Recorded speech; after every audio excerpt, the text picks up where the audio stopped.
Hello everyone, I'm Sophie and I'm currently at Kechara Forest Retreat, Bentong, Malaysia. Today I'll continue sharing from my guru's book, His Eminence the 25th Samtuku Rinpoche. His book is Compassion Conquers All. Teachings on the 8 verses of Mind Transformation, Sam Rinpoche. So today I will be reading from verse 7, Giving and Taking. And the page would be 107. So before that, as usual, I will go to a picture to share with you. Here you are, the serenity of the Buddha. Thank you. So we continue on page 107, verse 7. In brief, directly and indirectly, I offer aid and joy to all my mothers.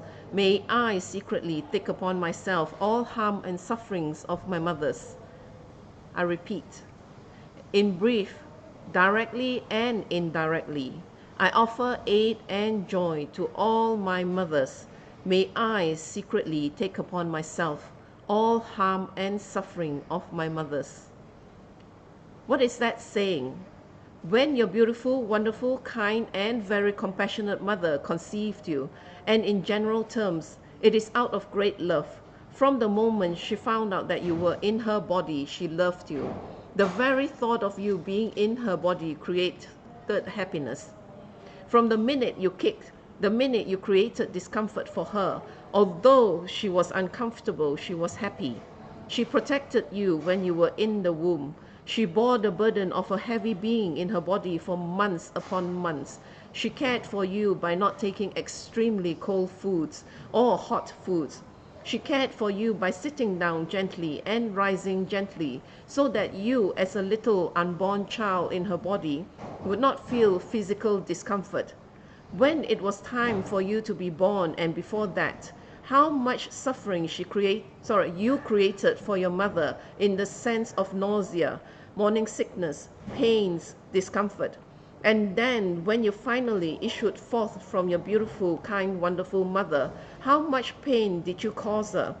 How much stretching of her body did you cause? How much blood did she lose? How much sweat? How much screaming? How many hours of intense pain? And even with that pain, she was still happy. Some children even cause death to their mothers. And yet, when the mother is dying, she wants to make sure that her child is all right and well, even with the last dying breath. And the minute the child, that being that had caused so much pain and discomfort for months upon months, upon months upon months, is issued forth, instead of slapping and kicking and beating and abusing that little evil thing that causes so much trouble and pain, she grabs the child and hugs that child in her fatigue to her breast and loves the child. How kind is the mother? And then your mother, from the moment you issue forth, voluntarily surrenders her freedom. She has no freedom to sleep, no freedom to eat, no freedom to beautify herself or to go out. She is at the mercy of every whim, noise, and fuss of that little child. That little child has become the center of her world, and all her energies are focused on that child. From being awake at night for the child, she gets lines under her eyes, she loses her figure, she suffers incredible pain, and she can even become unhealthy because of that child. She completely loses her freedom. She will work, fight, and sacrifice her time, energy, and effort for that child. She will even give up her life for that child if necessary, without a blink of an eye. And when the child is sick, she is worried to no end. When the child is happy, she is happier than the child itself. When the child grows up, when the child is successful, when the child is doing well, the mother sincerely, wholeheartedly rejoices for the child. And when the child falls down, or when the child is not successful, the mother suffers because of love and deep compassion for that child. How kind is that mother? The very flesh on us that we use to do Dharma practice, the very flesh that we have comes from our mother.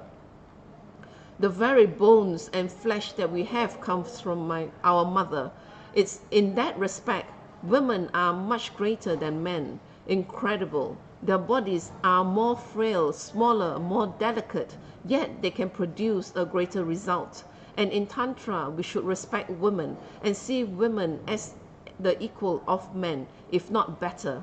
That is why we have Buddhas like Tara and Vrajayogini and Palden Lamo. It shows you there is no state of difference between a male and a female. And the kindness of a mother in normal cases is such that you cannot repay it back. And yet, perhaps, because of the lack of time and energy due to all her preoccupations with you, your mother does not have Dharma or is not able to practice the Dharma and is ignorant and suffers. She will have to die and take rebirth, and maybe even take rebirth in hell. This kind mother who has done so much for you might have to take rebirth in hell or no or one of the lower realms. Yes, she may have done things that hurt you. Maybe she has said things that hurt you. Maybe she doesn't understand you. Maybe you don't have a wonderful relationship with her. But that doesn't deny the fact that everything you have comes from her. Whatever we do, we can never repay the kindness of a mother, ever. We can give her $50 million, but we can still not repay the kindness of that mother to us. All the intensity of her love, her patience, and her energy towards us, we can never repay it. So, if she says unkind things to us because of her own delusions from previous lives, we should forgive her. We should in fact see it as pleasure and beautiful. We should serve her. We should take care of her. We should watch her in her old age. We should be at her beck and call, and we should treat her as we treat our own guru. Every moment that we have with our mother is a very precious moment, and we should not let it slip by. And if due to our bad karma our mother passes away, we should never forget her kindness and practice the Dharma for them and dedicate it to them. Such a kind being that has been so wonderful to you and suffers so much pain and difficulty for you. Can we be that ungrateful not to repay her kindness and not to treat her like a queen? Like that, in your previous lives you have a mother, and the life before that you had a mother. And in some situation with respect to the mothers in this life, some mothers from the previous lives maybe even have sacrificed their lives and gave more than your mother in this life. We just cannot remember at this time. So in every single life, thousands upon thousands and millions upon and millions of lifetimes, we had a mother who treated us like the mother of this life. Therefore, in Mahayana Buddhism, we say all mothers sentient beings or all mothers. It doesn't mean that these 4 monks sitting here are my mothers. It doesn't mean that everybody is my mother. It means that at one time or another, every single sentient being has been your mother and has treated you in such a way, and don't you think you should repay that kindness back? Whether whether it was done in this life or previous life, it was done to you. You got that benefit. That's why you are here today. Don't you think you should repay their kindness? Therefore, in Mahayana Buddhism, the first step to developing the bodhicitta is the recognition that all sentient beings have been your mothers on that logical basis. And therefore, all mother beings, some of them are in hell, some of them are the spirit realm world. Some of them are in the spirit world realms. Some of them are animals. Some of them are in desperate human situations. Some are all around you, some in the God realms, taking rebirth and suffering again and again in samsara. How can you, an ungrateful child, let your mother suffer? Recognize that this is the first step towards achieving bodhicitta. In short, may I, whatever I can, to directly and indirectly help my mothers. May I offer all the benefit to them and take their sufferings, openly and secretly endure suffering for my mothers who have been so kind to me. May I secretly take upon all mother sentient beings suffering and pain. We should pray for that quality. We should want that quality, yearn for it, make offerings for it, meditate for it. We should recite mantras and do retreats for it. We should go to our gurus for it and receive teachings for it. We should make donations and do whatever beautiful charity works that everybody has been doing for that purpose, and that purpose alone, to repay the kindness of Mother Sentient Beings. How to repay them? Not simply to give food, clothing, shelter, and medicine, but to give them the complete method to be free from samsara. And the only way you can do that is by becoming an enlightened being for their sake. For the sake of all Mother Sentient Beings, I will listen to the Dharma, so that I will learn the methods and I can practice, and I can become an enlightened being to repay their kindness. For the sake of all Mother Sentient Beings, I will make offerings. For the sake of all Mother Sentient Beings, I will support the beautiful Dharma centers. And from the merit I receive, may I become a Buddha to benefit my mothers. I will practice patience for my mothers. I will meditate and do mantras for my mothers. When your motivation is that you will do Dharma practice, help Dharma centers, assist others, and so on, so that you can repay the kindness of others. You will not be disappointed easily when you meet harsh people. You will not be disappointed easily if you do not get results quickly. You will not be disappointed easily if something goes wrong. You will be able to endure it. We can endure a lot of pain and problems for our mothers today, remembering their kindness. So what is the difference between our mother of this life and the previous lives? And there's a very strong chance that the beings around you will be your mothers again. Like H2O molecules, water molecules, evaporation, cumulus clouds, hail, snow, rain, and then collection of water body and again evaporation. It is the same H2O molecules in a cycle. There is not one new H2O molecule in the world. Like that, there is not one new sentient being in this world. They are the same one that you will be meeting again and again and again. So doesn't it behoove us to remember the kindness of the past and of the present, the kindness that they will display in the future? So every action we do, the motive should be for all Mother Sentient Beings. And when you do that, you are practicing the Dharma and you are on the way to Buddhahood. Every single Buddha acts out of that compassion, out of that thought, spontaneously, effortlessly, constantly, because they have conditioned and trained. So we should wake up in the morning and think, how can I benefit Mother Sentient Beings? Before we go to sleep, we should think, how have I benefited others? And every day put it in our heart, I will do everything for the sake of other sentient beings. I will be able to endure for others. You will see your mental strength grow. You will see your perseverance grow. You will see your enthusiasm grow. You will see yourself become stable and steady, and that's what we want. So the motive for everything we do in Dharma should not be the 8 worldly concerns. Yes, it's that crazy monk talking about the 8 worldly concerns again. We should work and do actions not for the center, not for our gurus, not for our friends, not for reputation, not for karma, not for ourselves. We should do it for the sake of sentient beings. I will help the Dharma centers for the sake of all sentient beings. I will listen to the Dharma for the sake of all sentient beings. I will practice Dharma for the sake of all sentient beings. I will meditate, do mantras, do retreats, go to holy places. I will work and then draw pain. And I will put up and show patience to people that hurt me and damage me, and situations that bother me for the sake of all Mother Sentient Beings. Why?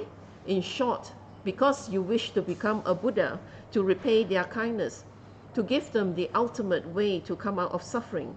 The only way is to develop those qualities, and the only way to develop those qualities is to come across the situations that help you develop those qualities. So are not sentient beings precious? The Buddha said, you should respect sentient beings 50% and respect the Buddha 50%. The respect you accord to sentient beings and to the Buddha is equal. Because without the Buddhas, you cannot become enlightened. And without sentient beings, you cannot become enlightened. So if you have a Buddha teaching you compassion and you don't have anywhere to practice it, you cannot become enlightened. 50-50, it says clearly. You are 50% dependent on the Buddhas for enlightenment, for their teachings, for their inspirations, for their blessings, and so on, as the merit field. And you are 50% dependent on other sentient beings, especially the ones that you revile, that you do not like. So if for the sake of all mother sentient beings we do our sadhana or any dharma action, we will not become disappointed easily. We will not become upset easily. We will not give up easily. We will in fact practice harder and more, and therefore in time we will be able to endure more. Mentally we become stronger and better and more beneficial. That will be the result of this practice. When you practice Dharma and then experience negative things, it is a very good sign. It means your karma is being purified quickly. You have to purify the karma sooner or later. It's better to purify now and get it over with. If you have to purify later, the karma will increase. For example, if you have the karma to wear a coat and you wear it in Alaska or where it is very cold, it is very beneficial. If you wear a coat and walk around at 1 p.m. in the afternoon in Malaysia, the karma is still to get a coat. Wearing it is the same. The karma is the same. The coat is the same. But environmentally, it is different. So if you have a lot of negative karma and you suffer the karma here, because the environment is easier, the sufferings will be less, although the karma is the same. Whereas if you keep the karma and you hold it for later, and it manifests in another environment, it will be more severe. If you have the karma to get sick, try to purify it before it happens to lessen and mitigate the results. If you have the karma to get sick in Malaysia, where everything is modern and there are good hospitals and there are 24-hour clinics, it's very easy. Whereas if you get sick somewhere in the Sahara Desert, what are you going to do? The karma to get sick is there. The manifestation of karma is there. You have to get sick. You suffer the same thing. But the place or the conditions or the environment where you have the karma manifest is very important. Therefore, while you are practicing the Dharma, don't have wrong view that you should not get sick, should not have poverty, and should not suffer, have problems and mental difficulties. You should not think like that, because the very fact that you are practicing Dharma and these things are manifesting is a very good sign. It's better to suffer sickness, ill health, depression and unhappiness here, where you have relatives, friends and Dharma brothers and sisters to talk to you, and you have your guru to consult. When you practice the Dharma deeply and well, yet many negative things happen. They were going to happen anyway, but it's good they happen early. It is finished. And in fact, when you practice the Dharma and negative things happen, 99% of the time you can be sure that its effects are much lessened compared to if it happened with you not practicing the Dharma. If you do not have the mantras of, if you do a lot of mantras on Jai Tsongkhapa and pray to Jai Tsongkhapa to purify your karma, maybe you were supposed to have a car accident but did not. When you pray very hard and if you do your meditation correctly and you do the prayers well to Jai Tsongkhapa, maybe you still have the car accident but you come out unharmed or slightly scratched. Whereas if you meditate even more and further, maybe you don't have the car accident, but you dream you have a car accident, and in that dream you suffer tremendously. You suffer all the emotions, anguish, pain, fear of death, fear of loss of your loved ones, relatives and separation. You suffer tremendously in the dream. What's the difference? Suffering in real life or in a dream? The suffering is the same. The difference is that the karma is purified without physical effect. Therefore, when you practice the Dharma, when you do pujas, when you do prayers and meditations, when you make offerings, when you serve your gurus, when you serve the Sangha, it meant to purify the negative karma and collect positive karma. So when we are doing Dharma practices and sufferings and problems come along, a great practitioner, one who understands the Dharma with wisdom, is happy. When real Dharma practitioners have sickness, they are uncomfortable, tired, exhausted, or maybe they are in pain, thirsty, or hungry, yet they are able to endure any type of sufferings happily and easily. Although they endure these problems, they do not suffer. That's the difference, they do not suffer. We endure pain and suffering because we are attached to our ego. When we are attached to our ego, we don't want to have suffering. We are selfish. We don't care if other people have it. We don't want it. Whereas if you endure pain without attachment, you can endure it. You don't suffer. In fact, the very pain that you have the very pain that you have increases your happiness. How? You are accepting the pain, the problems, and the difficulties for the sake of others. So if someone was to say, if you sacrifice your life, 1,000 people will be saved. Most of us say, yes, I'm scared, but I can. If we were to suffer for only one person, we'll think about it. Like that, when we suffer for the Dharma, we suffer for others.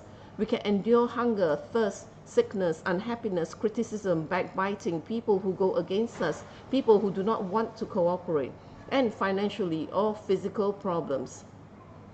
And financial or physical problems.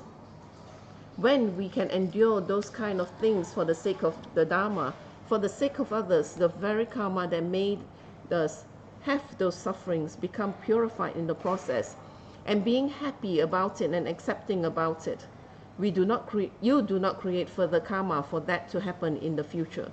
When we do Dharma practices and we have difficulties and problems, we should try to develop the mind that can take the problems, that we can feel the problems, take them and accept them. So, in fact, when we practice the Dharma, we are able to purify the problems simultaneously while we are dealing with it. The incredible thing about suffering with or without Dharma is that with Dharma, you purify your karma while you are suffering. Whereas without Dharma, while you are suffering the negative results of karma, you create further ones by reacting back negatively. For example, if someone criticizes you, oh, you are not a good Dharma practitioner, or you do not know how to chant nicely, it hurts. But that pain and hurt has a cause. You had created the cause. You have said that or done that to someone else in the past to receive that back. Maybe it was not the same exact words, but the intent was the same. When you receive it back and understand that it is from your own karma, you accept it with responsibility and you don't fight back. You keep quiet and contemplate. In that way, while you're suffering, you can purify the karma to have received that sufferings, and you do not create further karma to get that more suffering.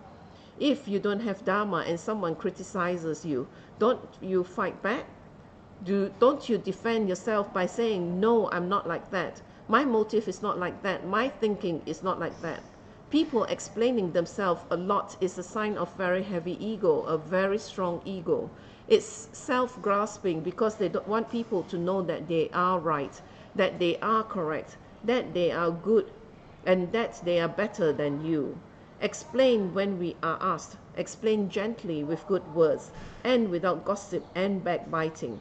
It's very important because when someone talks negatively about us and we go around explaining to everybody, our real intent is to let them know that we are right and they are wrong.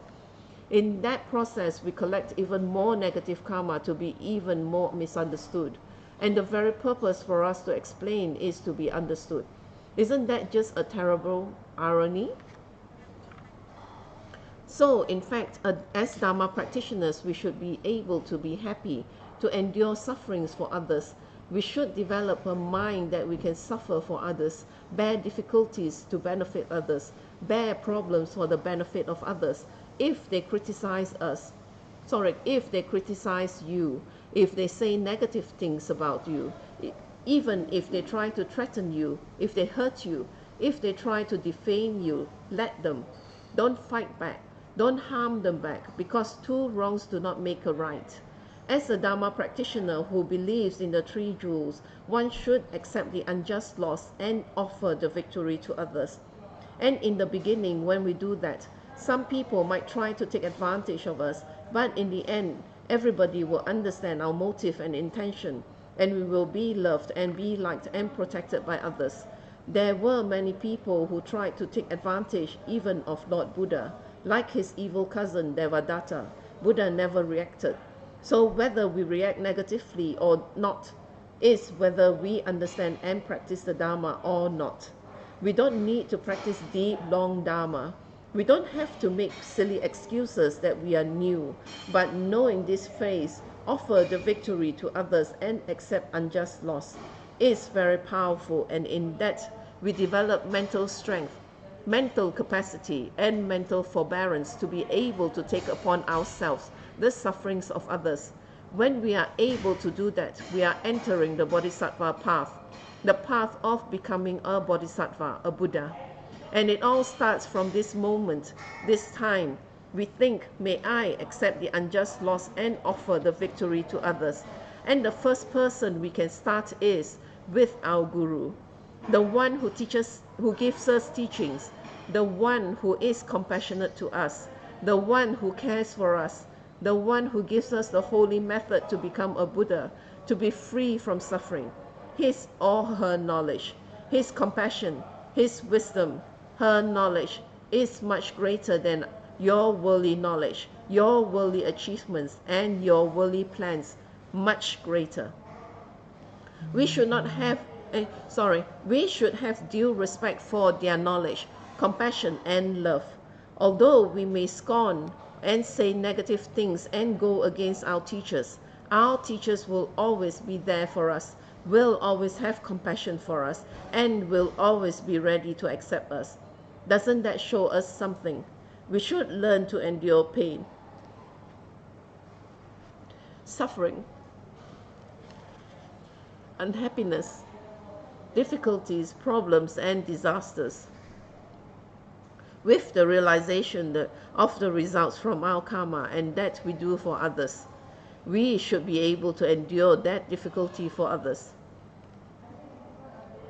We should develop that mind whether we are religious or we are not religious. Whoever we are, that thought will benefit you in your life. That thought is good for you as a human being. So don't think this is a Buddhist thought. It is a thought that is the truth. Truth is one. Buddhism expresses the truth is one way. Islam or Hinduism may express the truth in another way, but all is the truth. So with respect to all religious traditions that speak the truth, bear suffering for others, bear difficulties for others, be able to put up with the pain for others until you reach the point when you actually meditate and suffer for them. Take the suffering upon you and suffer for them secretly without them knowing. Then you become a bodhisattva. So we must develop that type of mind. We must develop that type of strength. We must develop that type of capacity, suffer for others, take the pain for others, to be able to bear the negative comments from others, to be able to bear malicious talk from others, to be able to bear bad thoughts or bad talking from others. Have compassion for those people who do not, have compassion for people who do these things to you. They are victims just like you. I'm sure you have done that at one point in our lives with respect to all of you.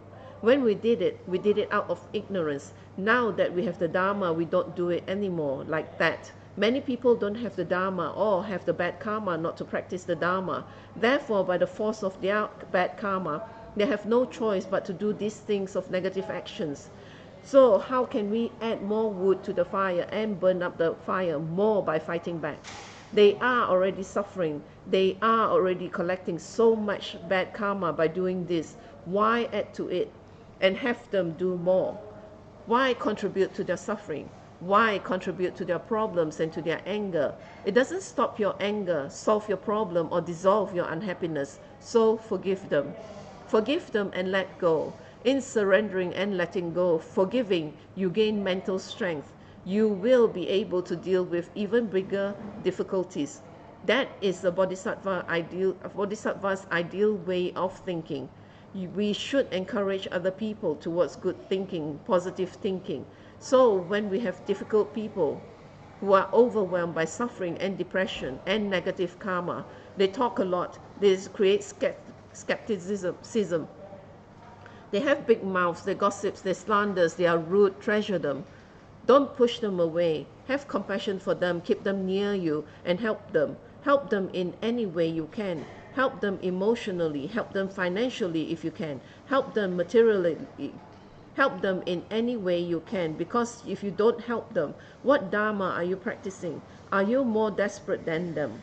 I'm trying to do this, I'm trying to do that in my life. I have some people who disturb me very much, backbiting me. I try my best to show compassion to them, to humble myself and to let them win.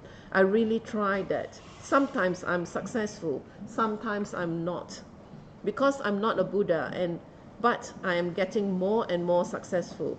Maybe that comes from maturity, learning, understanding, praying, and collecting more merits, or simply surrendering to my gurus, saying he is correct and I am not. Sometimes it's as simple as that. So I have people too who disturb me, but I don't hate them. I try not to think bad thoughts about them. When they come and see me, I try to be very kind to them, and I don't try to be artificial in my plans. I really try to develop this feeling towards them. And then when I've conquered by compassion this one person who has harmed me, I can go on to the next one and the next one. And then it becomes easier and easier and easier and easier until I reach the point where they don't disturb me anymore.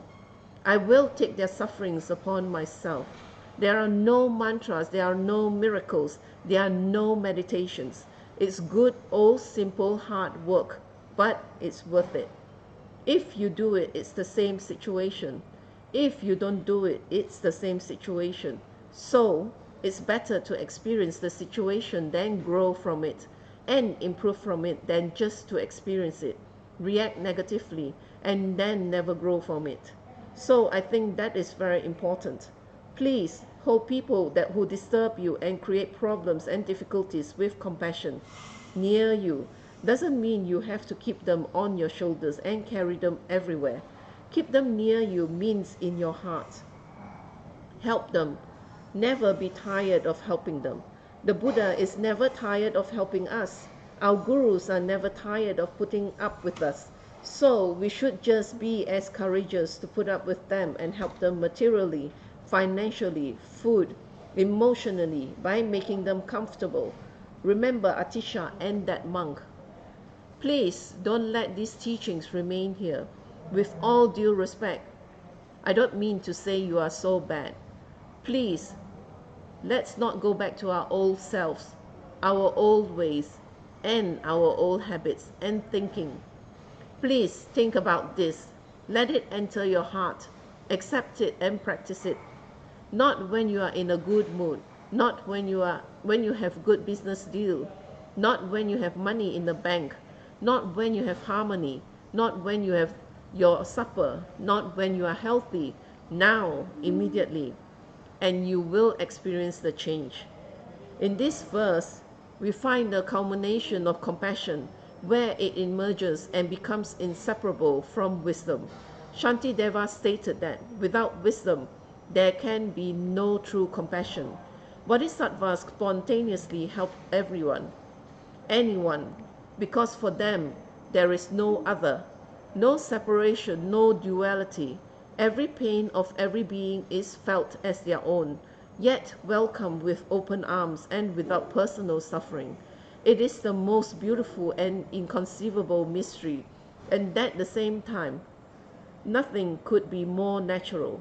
It is the never-ending miracle of love, and bodhisattvas are this miracle and nothing else. So this is the meditation that you can do and the questions that you should ask during your meditation. What would it be to be so free, so everything, so nothing, as to be able to give all my happiness and everything good constantly to everyone, while absorbing all their pain and difficulties with the greatest joy? To perceive every being as so close to me that to wish them the highest good becomes spontaneous, and their suffering becomes so unbearable to me that I pray for it to come to me instead. How would my body feel? How would my emotions feel? How would my heart and mind feel? How would I interact with them? Allow yourself to breathe in these liberating energies and relax within them. Let them become one with you. And with that, that's the end of chapter 7, the verse 7. And let me repeat the verse again so that you are reminded. In brief, directly and indirectly, I offer aid and joy to all my mothers. May I secretly take upon myself all harm and suffering of my mothers.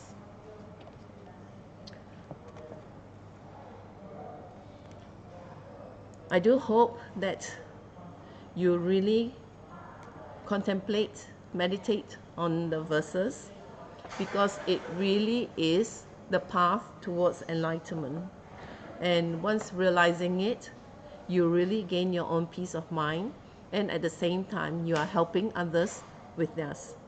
Take on the responsibility for others, and even if you are not able to, do not create more for them.